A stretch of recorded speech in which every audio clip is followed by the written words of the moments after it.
Olá! Hoje nós vamos estudar o dia 15, e a gente já vai entrar agora no propósito número 2. Lembra que tinha um bloco que era o propósito número 1, a partir do dia 15, propósito número 2, tá? Você foi formado para fazer parte da família de Deus, então a gente entra na parte da comunhão. A gente acabou de estudar a parte da adoração, então a gente entra agora na comunhão, que é o segundo propósito. João 15,5 diz, eu sou a videira, vocês são os ramos. Romanos 12,5 diz, Cristo nos fez um corpo conectados com os outros. Vamos lá, dia 15.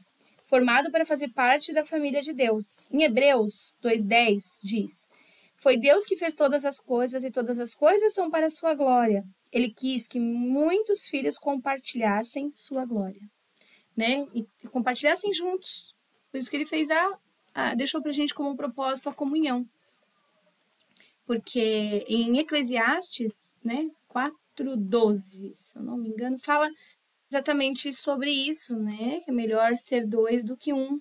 Quando um cai, o outro levanta. Não sei se vocês lembram dessa passagem. Então, é exatamente por isso, é a comunhão, né, que ele deixa para nós. 1 João 3 diz, vejam com que grande amor o Pai Celeste nos ama, pois ele consente em que sejamos chamados seus filhos e verdadeiramente somos. Você foi formado para fazer parte da família de Deus.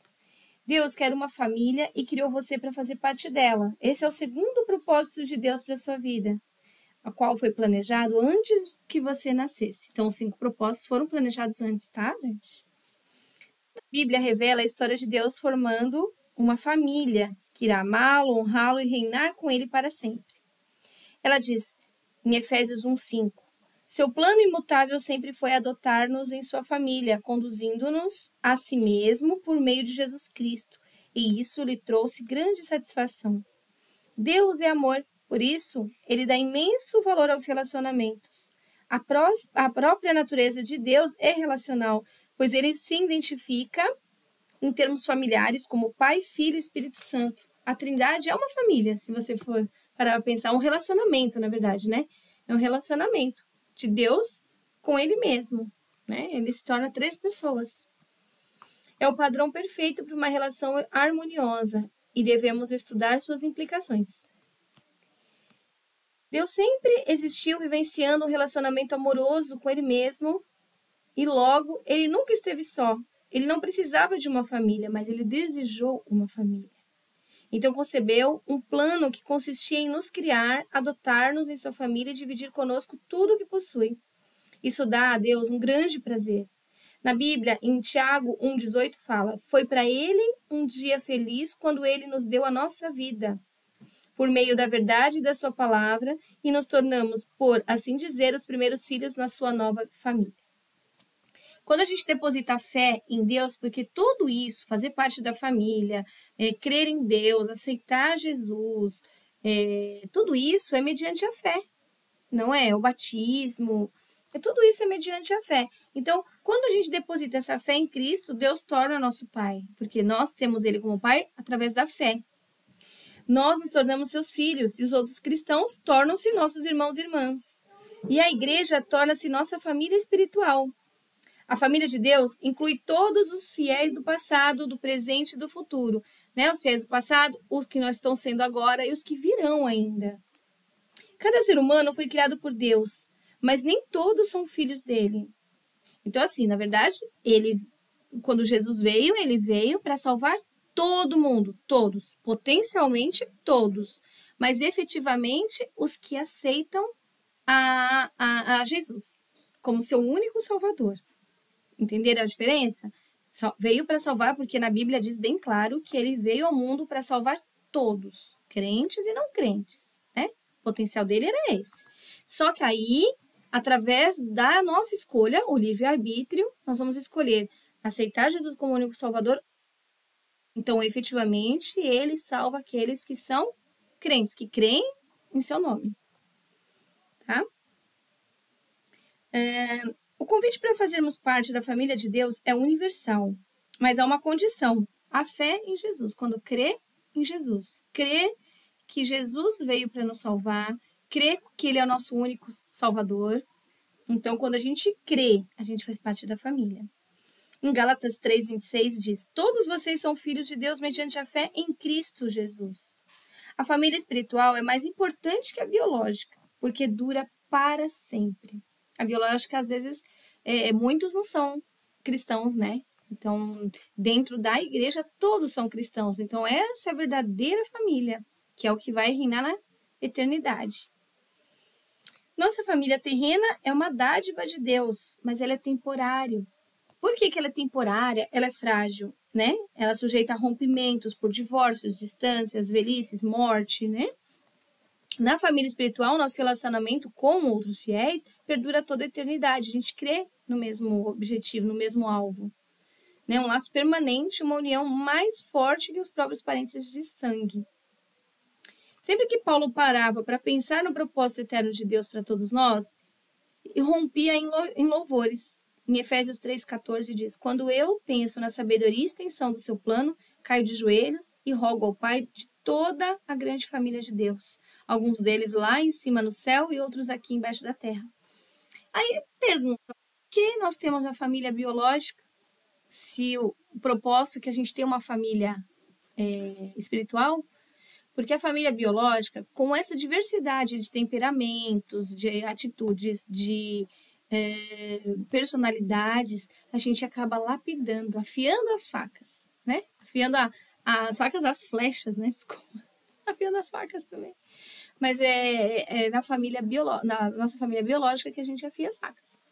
Né? A gente lida com uma pessoa mais difícil, com a outra temperamental, com a outra depressiva, com a outra explosiva, com outra mais alegre, feliz por tudo. Então, na família biológica que a gente trabalha tanto os caráteres de Cristo, né? O caráter de Cristo, que é o fruto do Espírito, a gente consegue lapidá-los muito bem isso na família biológica. Tá? Vamos lá ao tema. Os benefícios de fazer parte da família de Deus. No momento que você nasceu espiritualmente na família de Deus, como é que a gente nasce espiritualmente? Quando a gente batiza, né? Porque, na verdade, quando a gente se converte, que a gente aceita Jesus como único Salvador, a gente faz uma conversão. É como se a gente estivesse indo com um carro, numa via, e de repente a gente faz uma conversão, dá a volta e vai para o outro caminho. Então, quando a gente aceita Jesus, é uma conversão que a gente faz, né? A gente se converte a Cristo. Quando a gente batiza, a gente desce as águas, né? A questão de descer e subir, aquele momento é onde a gente nasce de novo. Então, para uma nova vida. Então, no momento em que você nasceu espiritualmente na família, é o nascimento para a nova vida, que é o batismo, tá? Na verdade, o batismo é uma ordenança de Deus no bíblico, tá? O Novo Testamento dá muita ênfase à nossa herança valiosa. O meu Deus suprirá todas as necessidades de vocês de acordo com as suas gloriosas riquezas em Cristo Jesus. Filipenses 4:19. Como filhos de Deus, temos parte na fortuna da família. Né? Recebemos bondade, paciência, glória, sabedoria, graça, misericórdia e poder. Mas na eternidade iremos herdar ainda mais. Deus reservou uma herança inestimável para todos os seus filhos e está guardado nos céus para vocês, pura e incorruptível, isenta de oscilações e decadência. Pedro 1:4. Significa que a sua herança eterna é inestimável, pura, perpétua e protegida, e ninguém pode tirá-la de você. Ela não pode ser destruída, né? Não pode ser deficiente, não é perfeita, é perfeita. Tudo que fizerem, Paulo diz, né? Tudo que fizerem, façam de todo o coração, como para o Senhor e não para os homens, sabendo que receberão do Senhor a recompensa da herança. Colossenses 3:23. Aposentar-se é uma meta sem grandes perspectivas. Você deveria estar vivendo à luz da eternidade, né? Mas muita gente foca na aposentadoria. Quando eu me aposentar, então o foco é lá, né? Quando na verdade o nosso foco é a eternidade. Batismo, identificando-se com a família de Deus. A família saudável tem orgulho de si mesma e os seus membros não se envergonham de serem reconhecidos como parte dela. O batismo não é um ritual facultativo, né, que ele pode esperar. Ele é uma inclusão na família de Deus e ele anuncia publicamente ao mundo. Aqui em Mateus 28:19, eu não tenho vergonha de ser a família de Deus. Você já foi batizado? Jesus ordenou que esse belo ato fosse realizado por toda a família. Ele nos disse, portanto, vão e façam discípulos de todas as nações, batizando-os em nome do Pai, do Filho e do Espírito Santo. O batismo é pleno de significado, declara sua fé, comunica a morte e ressurreição de Cristo, simboliza a morte para a vida antiga e anuncia a vida nova em Cristo, além de celebrar uma inclusão na família de Deus. O batismo é a representação física de uma verdade espiritual. Representa o que aconteceu no instante que Deus o trouxe para a sua família. Alguns de nós são judeus, alguns são gentios, alguns são escravos, alguns são livres, mas todos fomos batizados no corpo de Cristo pelo Espírito. Todos recebemos o Espírito de Deus, que é o Espírito Santo, em Coríntios 12:13. O batismo não torna membro da família de Deus, somente a fé em Cristo, sim. Senão, todos entrariam na água, batizavam e virariam, né, parte da família. Não, não é assim, né? Para ser parte da família, existe um caminho, que é a fé em Cristo Jesus. Primeiro você aceita Jesus, para depois você declarar publicamente, tá? Faz primeiro a conversão, para depois a imersão. No Novo Testamento, as pessoas eram batizadas assim que criam, né? Que é assim que criam em Cristo Jesus. No Pentecostes, 3.000 pessoas foram batizadas no mesmo dia em que aceitaram Jesus. Em outro momento, um líder etíope foi batizado no mesmo instante que se converteu. Paulo e Silas batizaram um carcereiro filipense e a sua família à meia-noite.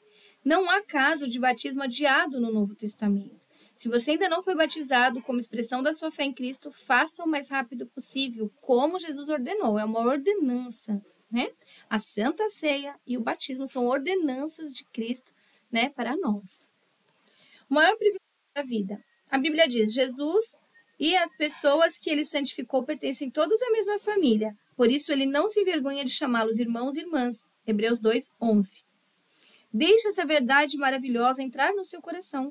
Você faz parte da família de Deus e pelo fato de Jesus tê-lo feito santo, separado, tá? O santo aqui não é sem pecado, não, é separado. O santo que fala aqui, tá? Deus tem orgulho de você. As palavras de Deus são inequívocas.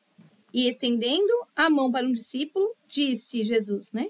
Aqui estão minha mãe e meu irmão, pois quem faz a vontade do meu Pai que estás no céu, esse é meu irmão, minha irmã e minha mãe. Mateus 12:49. Ser incluído na família de Deus é a maior honra, é o maior privilégio que se pode receber. E não há nada que se compare.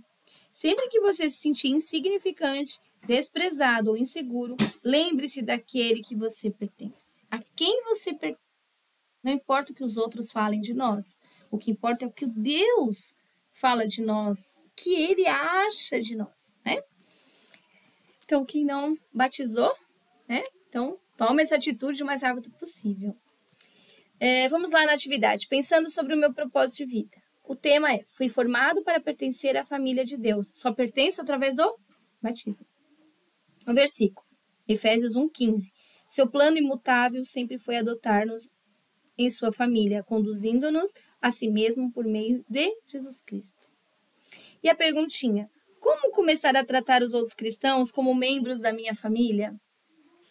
Como começar a tratar os outros cristãos como membros da minha família? Né? Enxergando como Jesus enxergava as pessoas. Esse é o primeiro passo. Tá bom? E ficamos por aqui, então, no dia 15 e até amanhã, com o dia 16.